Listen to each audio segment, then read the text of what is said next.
Sa pinakahuling update po ng kaso na isinampa ni Senator Antonio Trillanes laban kay Harry Roque, buti nga sa'yo, ngayon medyo patapang effect. Kunwari, tapang-tapangan, eto si Harry Roque, magkukontrademanda daw siya. Go ahead.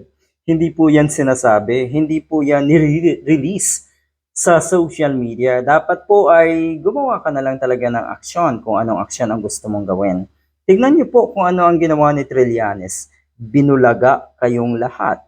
At eto naman pong si Banat Bay, pasimple, kunwari rin, tapang-tapangan. Nako, matagal na po kayong mga duwag at bahag ang buntot. Sa puntong ito, matindi na po yung pagkukunwari nyo at tapang-tapangan nyo. Pero ang totoo niyan, yung mga haliging sinasandalan nyo ay pabagsak na rin. Kaya, takot na etong mga to. Meron pa daw na 7 iba pa na mga diehard vloggers din na kinasuhan ni Antonio Trillanes. Ang isa doon ay yung madalas nating mapanood sa social media, yung tawa iyak na TikToker ata yun anyway. Pero yun nga, natural lamang na talagang matakot kayo. May kalalagyan etong mga damuhong ito. Ang kakapal ng mukha. Kung ano-anong name calling ang ginagawa or tinatawag kay Antonio Trillanes, kay Senator Trillanes. Sa inyo po bagay yung mga name calling na yon. Napakababa nyo. Bakit kayo pinatulan ni Antonio Trillanes? Dapat lang na meron kayong kalagyan at turuan kayo ng leksyon dahil baka gayahin kayo ng maraming kababayan natin at magpakababa na rin sa paraan ng pagpapagamit sa mga politiko. Ganyan po ang nangyayari dito kay Harry Roque, Banat Bay at marami pa pong iba. Ibig sabihin, wala kayong mga kakayahan, wala kayong mga abilidad, kaya hindi kayo patas lumaban, nagpapagamit. Iyo, kadiri, no? Yung mga nagpapagamit. Yun lang. Lumabas na po ang subpoena. Quezon City Prosecutor's Office issues subpoena versus Harry Roque and vlogger Banat Bay over the cyber libel suit filed by former Senator Sonny Antonio Trillanes. Yon. Ang ganda, no? Ang sarap pakinggan.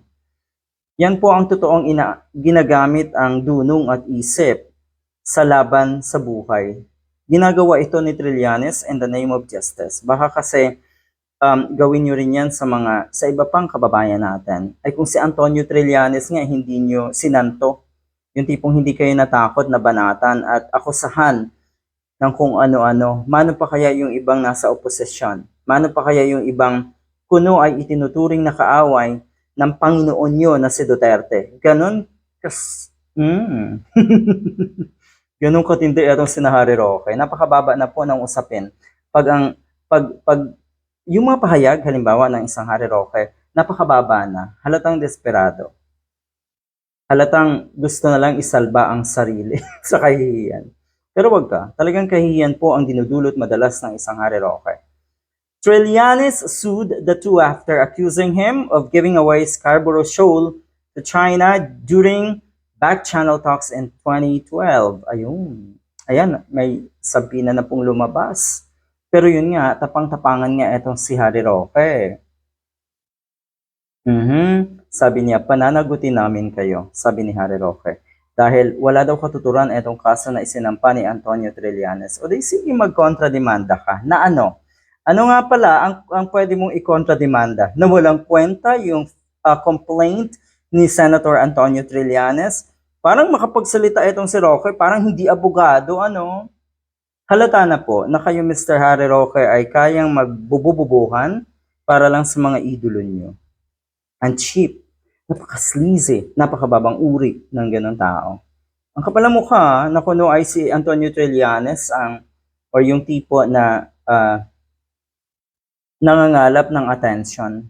Take note, si Antonio Trillanes po ay wala ng plano na tumakbo sa national possession. Posible siyang tumakbo sa isang syudad, pero hindi na po sa national possession.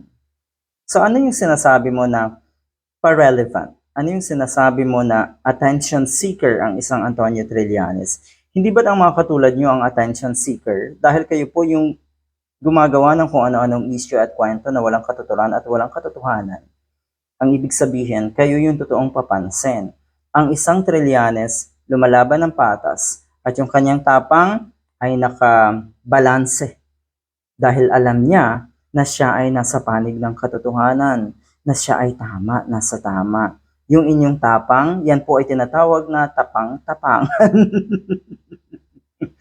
Sabi niya magkukontrademanda daw sila, sabi na daw si Harry Roque. Pero ang totoo niyan, kabadong-kabado na po ang isang Harry Roque. Sige nga, titignan natin kung ano ang magiging development ng kasong ito.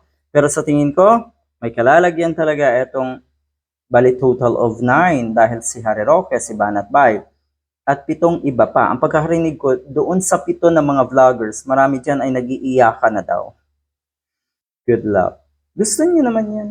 Yung kayo ay, sa tingin ko alam niyo in the first place na kayo ay posibleng makasuhan, pero ginawa niyo pa rin. Yun po yung masaklap, na kayo ay na sasadlak sa mga ganitong klaseng negatibong sitwasyon at kahihiyan dahil sa mga pangarap niyo, dahil sa pagpapagamit niyo, dahil wala kayong sariling dignidad at prinsipyo. Yun ang kapalit. Good luck.